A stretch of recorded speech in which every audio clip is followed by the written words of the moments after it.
الشیطان الرجیم بسم اللہ الرحمن الرحیم یا بنی اسرائیل اذکروا نعمتی التي انعمت علیکم وأوفوا بعہدی اوف بعہدکم وإیایا فارہبون وآمنوا بما انزلت مصدقا لما معکم ولا تکونوا اول کافر به ولا تشتروا بآیاتی ثمنا قلیلا وإیایا فاتقون ولا تلبسوا الحق بالباطل وتكتموا الحق وأنتم تعلمون وأقیموا الصلاة وآتوا الزکاة واركعوا مع الراکعین أتأمرون الناس بالبر وتنسون أنفسكم وأنتم تتلون الكتاب أفلا تعقلون واستعینوا بالصبر والصلاة وإنها لكبيرة إلا على الخاشعين الذين يظنون أنهم ملاقو ربهم وأنهم إليه راجعون صدق الله العلي العظيم وبلغنا رسولنا نبينا أمين المتين الكريم لا إله إلا الله وحده لا شريك له له الملك وله الحمد وهو على كل شيء قدير اللهم صل على محمد كلما ذكره الذاكرون اللهم صل على محمد كلما غفل فيه الغافلون درود پاک پڑھیں صلی اللہ علی النبی الامی وآلہ صلی اللہ تعالی علیہ وآلہ وسلم صلاۃ و سلام علیک یا رسول اللہ وعلی آلک واصحابک یا حبیب اللہ یا بنی اسرائیل نعمتی التی انعمت علیکم اے بنو اسرائیل میری اس نعمت کو یاد کرو جو میں نے تم کو عطا کی تھی اور تم میرا عہد پورا کرو میں تمہارا عہد پورا کروں گا وإیایا فارہبون اور تم مجھے سے ڈرو وآمنوا بما انزلت مصدقا لما معکم اور اس قرآن پر ایمان لاؤ جس کو میں نے نازل کیا ہے جو اس کتاب کی تصدیق کرنے والا ہے جو تمہارے پاس ہے ولا تکونوا اول کافر به اور تم سب سے پہلے انکار کرنے والے نہ بنو ولا تشتروا بآیاتی ثمنا قلیلا اور تھوڑی قیمت کے بدلے میں میری آیتوں کو نہ بیچو وإیایا فاتقون اور صرف مجھے سے ڈرو ولا تلبسوا الحق بالباطل وتكتموا الحق وانتم تعلمون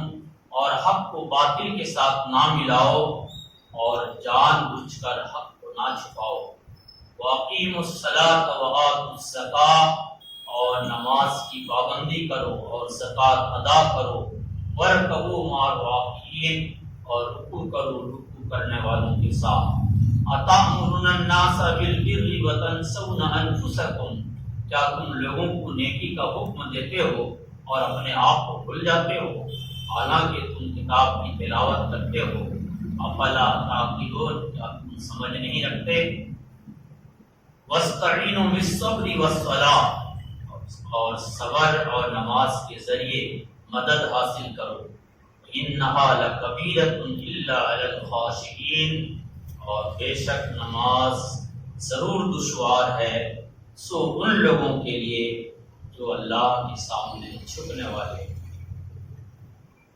الذین یظنون انہم ملاقو ربہم جو یہ یقین رکھتے ہیں کہ وہ اپنے رب سے ملاقات کرنے والے ہیں وَأَنَّهُمْ إِلَيْهِ رَاجِعُونَ اور وہ اسی کی طرف لوٹنے والے ہیں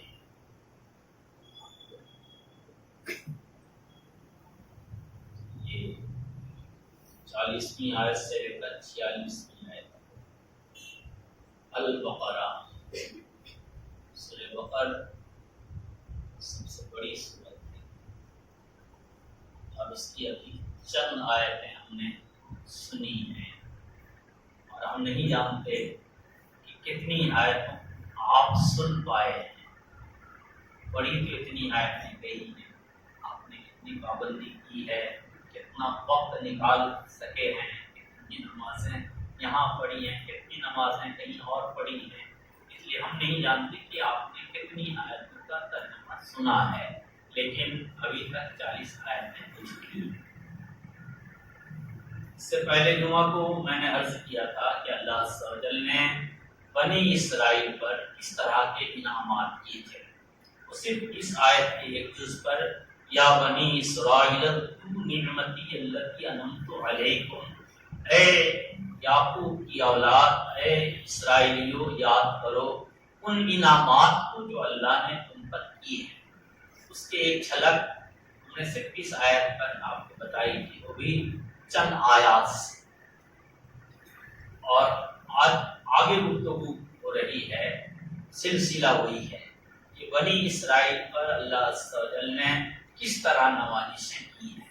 اور اس میں ربط یہ ہے، اس میں ہمارے لیے سبق یہ ہے کہ جس طرح وہ نبیوں کی اولاد تھے، آپ بھی خیر الرسول کی امت ہو.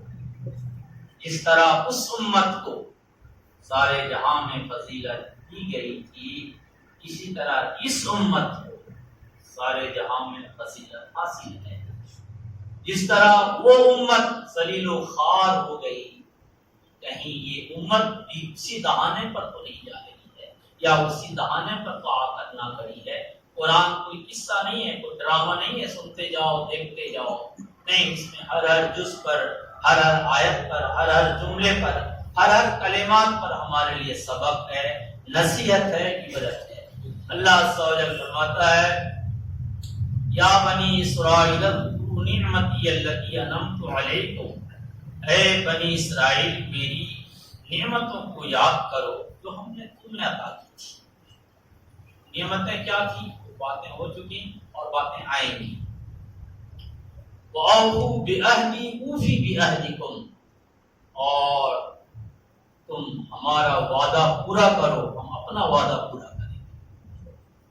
ہم سے جو تم نے وعدہ کیا ہے بندگی کرنے کا، تورات کے مطابق چلنے کا، نبیوں کی پیروی کرنے کا، اللہ کے حکم کو ماننے کا، خیر اور شر میں تمیز کرنے کا، بھلائی پہ امڑنے کا، برائی سے دور ہونے کا، یہ سب وعدہ تم نے ہم سے کیے، تو ان کو پورا کرو.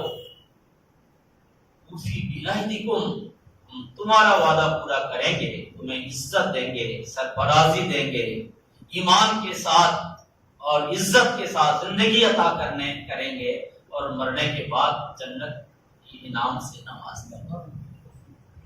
وَإِيَّايَ فَارْهَبُونِ، اور صرف مجھ سے ڈرو، اللہ سے ڈرو. اللہ نے بنی اسرائیل کے لیے یہ خطاب دیا، یہ خطاب ہمارے لیے.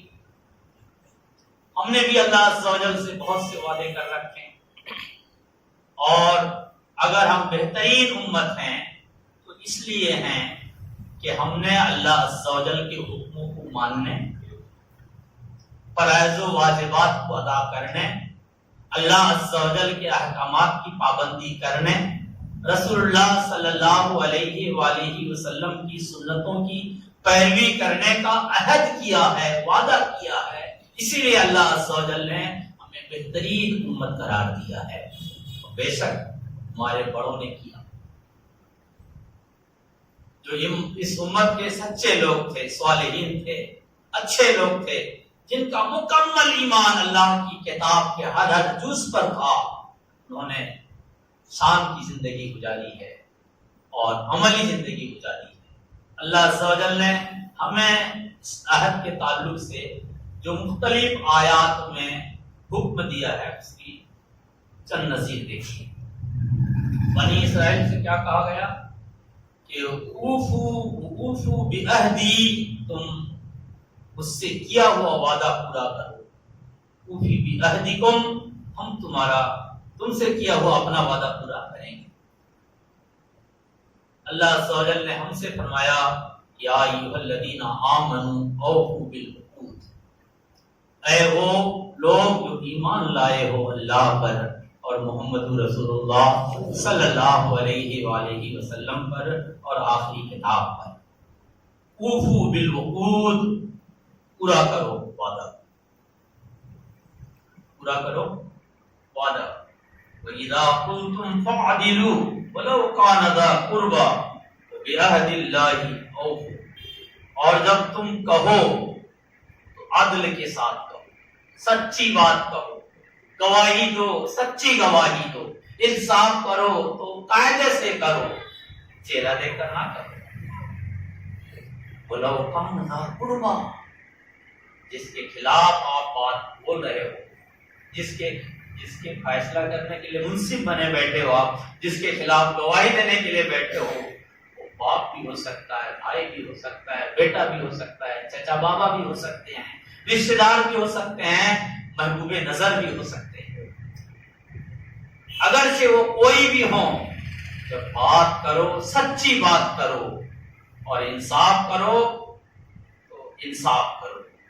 بِعَهْدِ اللَّهِ أَوْفُوا، اور اللہ کی عہد کو پورا کرو۔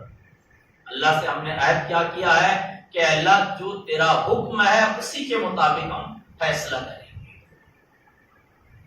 جس سے ہم عہد کرتے ہیں ہم اس میں ٹال مٹول نہیں کریں گے، کاٹ چھاٹ نہیں کریں گے، کم و کاشت نہیں کریں گے، یہ ہم نے اللہ سے وعدہ کیا ہے۔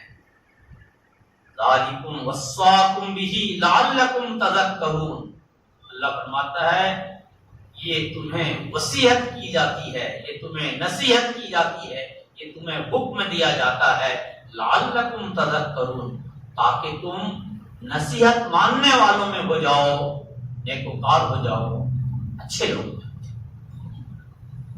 وَأَنَّ هَذَا صِرَاطِي مُسْتَقِيمًا، اور بے شک یہی میرا سیدھا راستہ ہے۔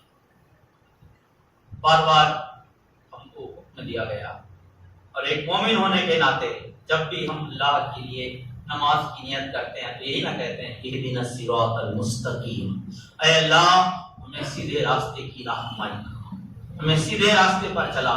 سیدھے راستہ سے مراد اس راستے پر جس راستے پر رب راضی ہو جاتا ہے، رب خوش ہو جاتا ہے۔ اور اللہ عز و جل فرماتا ہے اللہ کے احکامات پر عمل کرنے سے اللہ راضی ہوتا ہے۔ اس وعدہ اور عہد کے بات کرنے کے بعد فرمایا ذالکم وصاکم بہ، یہی وہ چیز ہے اللہ جس کی تمہیں وصیت کرتا ہے، حکم دیتا ہے، اور فرماتا ہے وَأَنَّ هَذَا صِرَاطِي مُسْتَقِيمًا، اور بے شک یہی تو سیدھا راستہ ہے، فَاتَّبِعُوهُ، تم اس کی پیروی کرو، تم اس کی اتباع کرو، تم اسی کے مطابق اپنی زندگی کا نصب العین بنا لو، اپنا مقصد زندگی بنا لو، کیونکہ یہی سیدھا راستہ ہے۔ اسی راستے پر چلنے سے خدا ملتا ہے، خدا کی رضا ملتی ہے، خوشنودی ملتی ہے، اور اللہ تعالیٰ جو تم سے وعدہ کیا ہے وہ وعدہ کو ضرور پورا کرے گا۔ دوسری آیت میں ہے وَأَوْفُوا بِالْعَهْدِ، اور وعدہ کو، عہد کو پورا کرو، إِنَّ الْعَهْدَ كَانَ مَسْئُولًا، بے شک عہد کے بارے میں پوچھا جائے گا۔ ایسا نہیں کہ اللہ نے حکم دیا اور اس کے بعد وہ بھول جائے گا، وہ تو بھولنے سے پاک ہے، وہ تو بھولنے سے پاک ہے۔ جب آدم کے پشت میں تھے تب بھی ہم سے وعدہ لیا گیا، اور جب ماں کے پشت پیٹ میں تھے تب لکھ دیا گیا، اور جب سمجھ آئی، شعور آیا تو پھر کتاب رکھ دی گئی، دین رکھ دیا گیا، اچھوں کی زندگی رکھ دی گئی، اور اتباع اور پیروی کی دعوت دی گئی۔ تو جنہوں نے ان تعلیمات کے مطابق زندگی گزاری بے شک وہ کامیاب ہوئے، اور اگر یہاں ٹال مٹول، ہیلا بہانا یا سستی کاہلی برتی گئی تو اللہ فرماتا ہے ان العہد کان مسئولا، بے شک عہد کے بارے میں پوچھا جائے گا، اللہ بولنے والا نہیں۔ اور حدیث میں اللہ کے نبی صلی اللہ علیہ وآلہ وسلم عہد، وعدہ کے بارے میں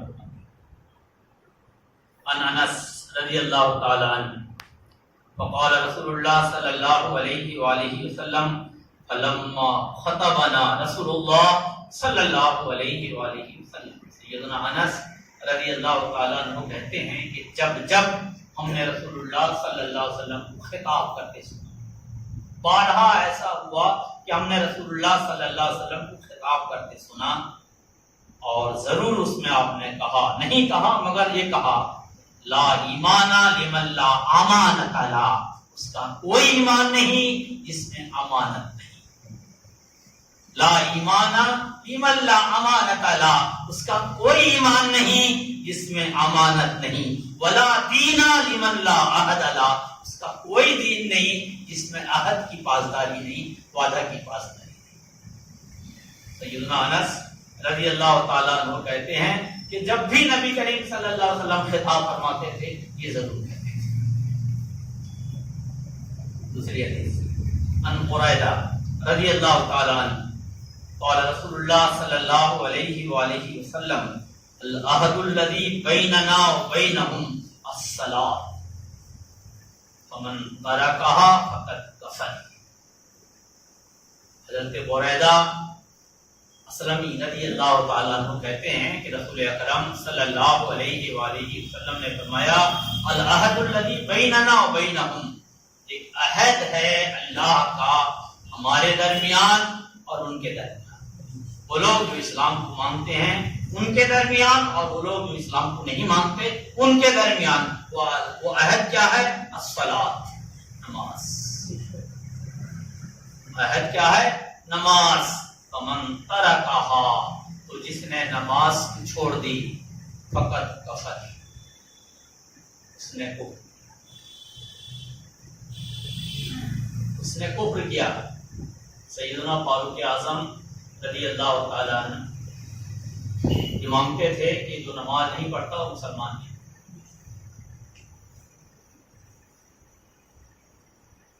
سیدنا فاروق اعظم رضی اللہ تعالیٰ، حالانکہ یہ بات سچ ہے کہ بہت سے صحابہ یہ کہتے تھے جو نماز کا انکار کرے وہ کافر ہے، اور اسی پہ ہم فتویٰ دیتے ہیں۔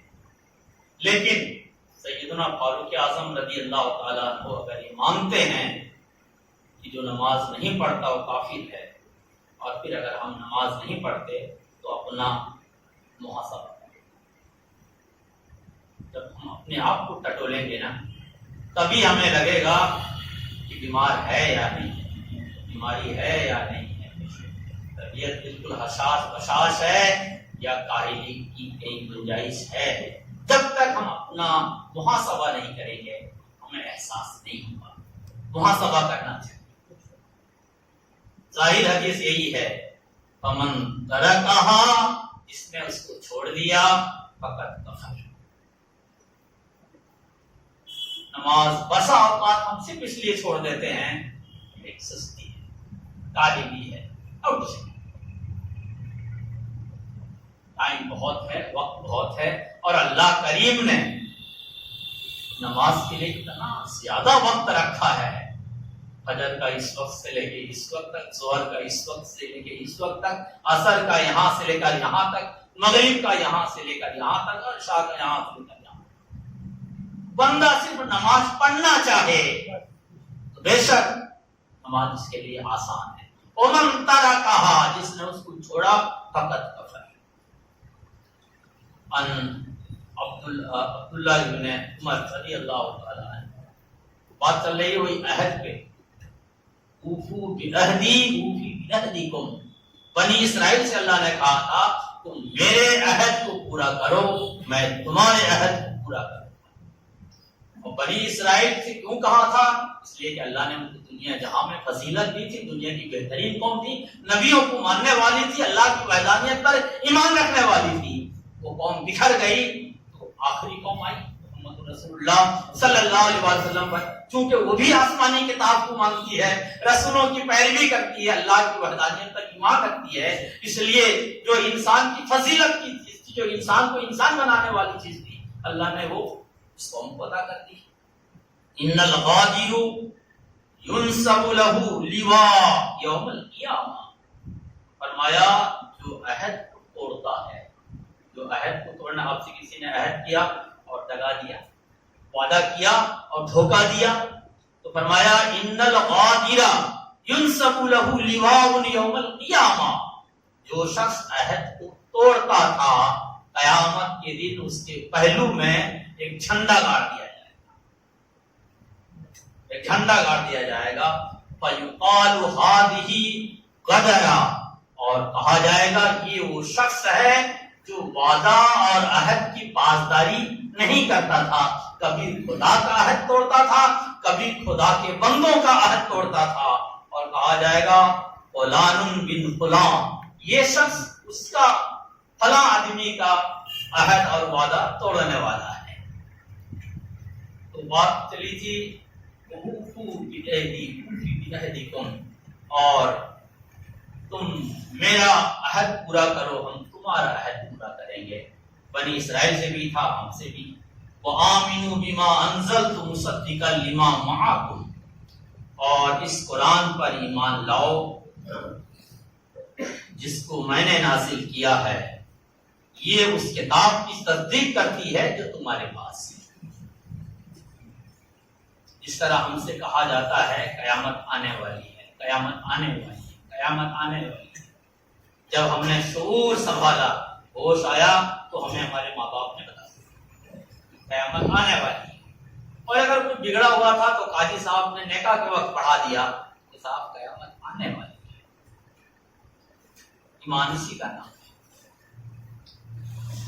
اسی طرح یہودیوں سے، بنی اسرائیل سے نبیوں نے یہ عہد لیا تھا کہ آخری پیغمبر آنے والے ہیں۔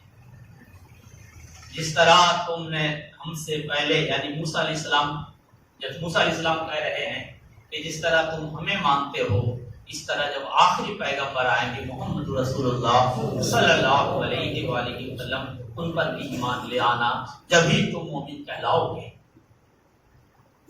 تو جب رسول اللہ صلی اللہ علیہ وسلم تشریف لائے تو اللہ عز و جل نے بنی اسرائیل کو مخاطب کر کے آپ پر آیت اتاری، وَآمِنُوا بِمَا أَنزَلْتُ مُصَدِّقًا لِمَا مَعَكُمْ، اور اے اسرائیل کی اولاد ایمان لاؤ محمد رسول اللہ صلی اللہ علیہ وسلم پر اور ان پر جو کتاب نازل کی گئی ان پر، اس لیے بھی کہ یہ جو کتاب ہے یعنی قرآن، یہ تورات کو اللہ کی کتاب مانتی ہے۔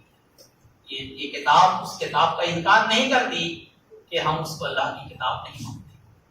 دیکھیے یہ سب سیاست میں ہوتا ہے، کوئی پارٹی کتنا بھی اچھا کام کرے، کیونکہ اسے شکست دینا، اس کے خلاف ہمیں لڑنا ہے، تو اس کی کوئی خوبیاں ہم نہیں گنائیں گے، صرف اس کی برائیاں گنائیں گے۔ لیکن مومن اور اہل حق کا یہ کام نہیں۔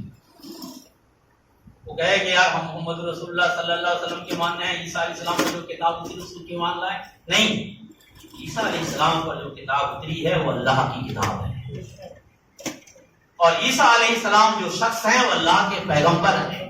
تو جس طرح ہم محمد رسول اللہ صلی اللہ علیہ وسلم کو اللہ کا پیغمبر مانتے ہیں، ویسے ہی عیسیٰ علیہ السلام کو اللہ کے پیغمبر مانیں گے۔ یہاں ہم اپنا پرایا نہیں کر سکتے، اگر کوئی ایسا کرتا ہے تو مسلمان نہیں۔ اسی طرح جس طرح ہم اس کتاب کو مانتے ہیں کہ اللہ نے نازل کی ہے، ویسے ہی تورات، انجیل اور زبور کو مانتے ہیں کہ اللہ نے نازل کی۔ تو اللہ فرماتا ہے اے بنی اسرائیل ایمان لے آؤ نبی امی صلی اللہ علیہ وسلم پر، ان پر جو کتاب ہم نے نازل کی ہے وہ کتاب توریت کی حقانیت کی صداقت دیتی ہے۔ اور فرمایا وَلَا تَكُونُوا أَوَّلَ كَافِرٍ بِهِ، اور تم پہل انکار کرنے والوں میں سے نہ ہو۔ دیکھیے ایک آدمی وہ ہوتا ہے جو نہیں جانتا کہ یہ حق ہے یا ناحق ہے، یہ ضروری ہے یا غیر ضروری ہے۔ دوسرا آدمی وہ ہوتا ہے جو جانتا ہے یہ حق ہے، یہ ضروری ہے، یہ بہت ضروری ہے، جان بوجھ کے اگر انکار کرتا ہے تو وہ اس کے مقابلے میں زیادہ مجرم ہوگا جو نہیں جانتا۔ مکہ کے کفار انکار کرتے تھے محمد رسول اللہ صلی اللہ علیہ وسلم کی نبوت کا، تو ان کو تو یہ شبہ تھا کہ پیغمبر ہیں یا نہیں ہے، لیکن یہودیوں کے لیے شبہ نہیں تھی، کیونکہ اللہ عز و جل نے اسی کتاب میں فرمایا کہ یہ لوگ اس طرح اپنے بیٹوں کو پہچانتے ہیں، ویسے ہی محمد رسول اللہ صلی اللہ علیہ وسلم کو پہچانتے ہیں کہ اللہ کے پیغمبر ہیں۔ لہٰذا وہ لوگ جو نہیں جانتے اگر وہ انکار کر دیتے ہیں تو کچھ گنجائش ہے، لیکن تم تو جانتے سمجھتے ہو، اس کے باوجود بھی اگر اڑیل رویہ اختیار کرتے ہو تو ایسا نہ کرو۔ وَلَا تَكُونُوا أَوَّلَ كَافِرٍ بِهِ، تم پہلے انکار کرنے والوں میں نہ ہو۔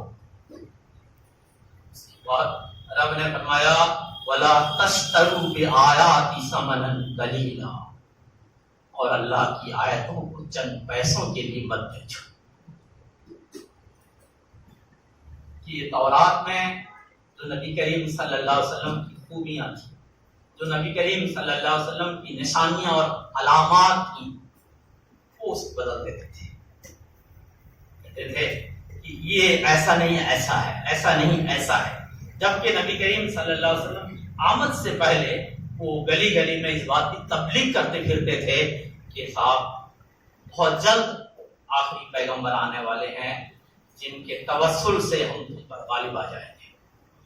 ان کی نشانیاں یہ ہوں گی، ان کی شکل و شباہت یہ ہوگی، ان کی تعلیمات یہ ہوں گی. لیکن جب محمد رسول اللہ صلی اللہ علیہ وسلم تشریف لائے تو انہیں نفرت سے ان کا کفر اور ان کا جرم غالب آ گیا. وہ کیا کرتے تھے؟ تورات میں جو نبی کریم صلی اللہ علیہ وسلم کی شان میں اللہ کریم نے آیتیں نازل فرمائی تھیں، وہ ان آیت کو توڑ مڑوڑ دیتے تھے، بدل دیتے تھے. اس کتاب کے ساتھ ہمارا ایمان کیا ہے کہ لاکھ کوشش کرنے والا کوشش کر لے، اس کے ایک حرف کو نہیں بدل سکتا، ٹس سے مس نہیں کر سکتا. لیکن ان کتابوں کے ساتھ ایسا نہیں تھا. اس لیے اس جماعت کے پادریوں نے، مولویوں نے اور جو ان کے امام اور پیر تھے، ان کو پورا موقع ملتا تھا. جب جس کے لیے جیسا چاہا ویسا فتویٰ دیا، اور جب جس کے لیے جیسا چاہا ویسا حکم لگا. جس سے خوش ہو جاتے تھے اس پر انعامات کی بارش ہو جاتی تھی، جس سے رڑ جاتے تھے ان کو صرف دوزخ کی مزد دے دیتے تھے. اللہ عز و جل نے فرمایا وَلَا تَشْتَرُوا بِآيَاتِي ثَمَنًا قَلِيلًا، اللہ کی آیتوں کو چند پیسوں میں نہ بیچو.